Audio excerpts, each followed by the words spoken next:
El corazón se contrae y se relaja durante el ciclo cardíaco. Cada ciclo cardíaco tiene dos fases. Diástole, el periodo durante el cual se relaja el músculo cardíaco, y sístole, el periodo durante el cual se contrae el músculo cardíaco. Diástole, dilatación; sístole, contracción. Como las aurículas y los ventrículos no se contraen y relajan al mismo tiempo, analizamos por separado los eventos auriculares y ventriculares.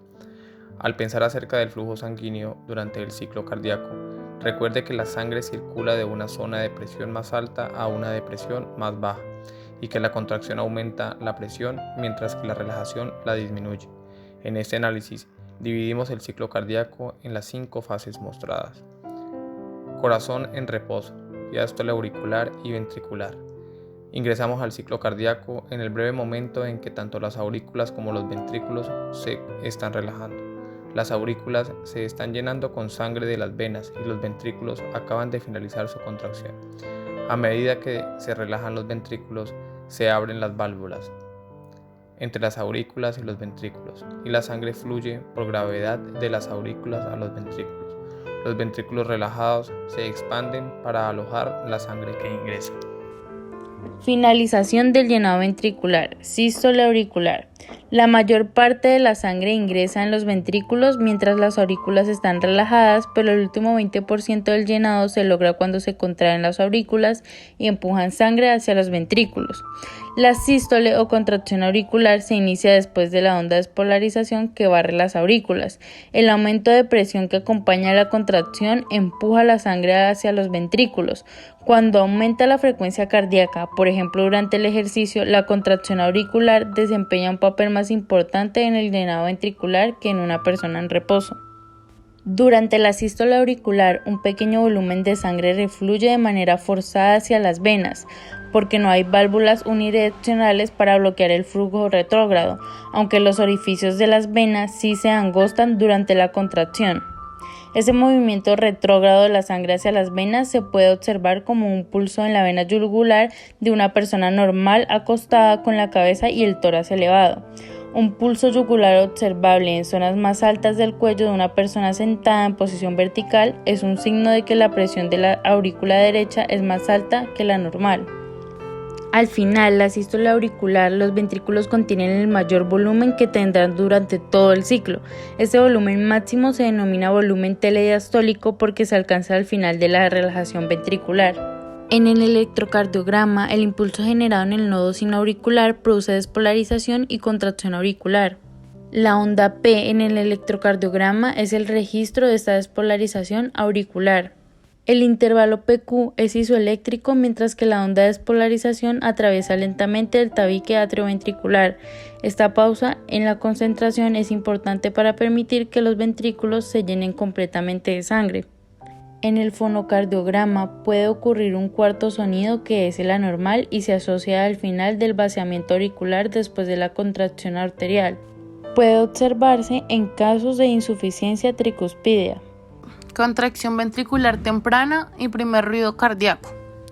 Mientras las aurículas aún se están contrayendo, la onda de despolarización se está moviendo en lentitud a través de las células de conducción del nodo AB y luego por las fibras de Purkinje hacia el vértice del corazón.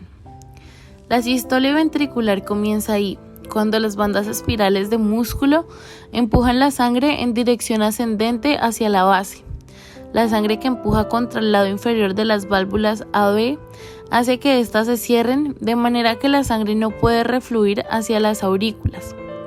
Las vibraciones tras el cierre de las válvulas AB crean el primer ruido cardíaco, el loop del loop-dub. Con ambos conjuntos de válvulas AB y semilunares cerradas, la sangre de los ventrículos no tiene a dónde ir.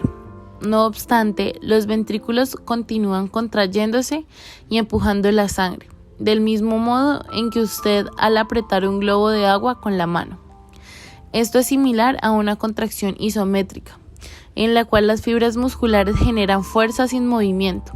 Esta fase es denominada contracción ventricular isovolumétrica, para destacar el hecho de que no se modifica el volumen de sangre del ventrículo.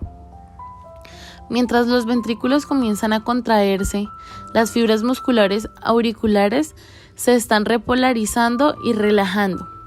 Cuando la presión auricular desciende por debajo de las venas, la sangre vuelve a circular desde las venas hasta las aurículas.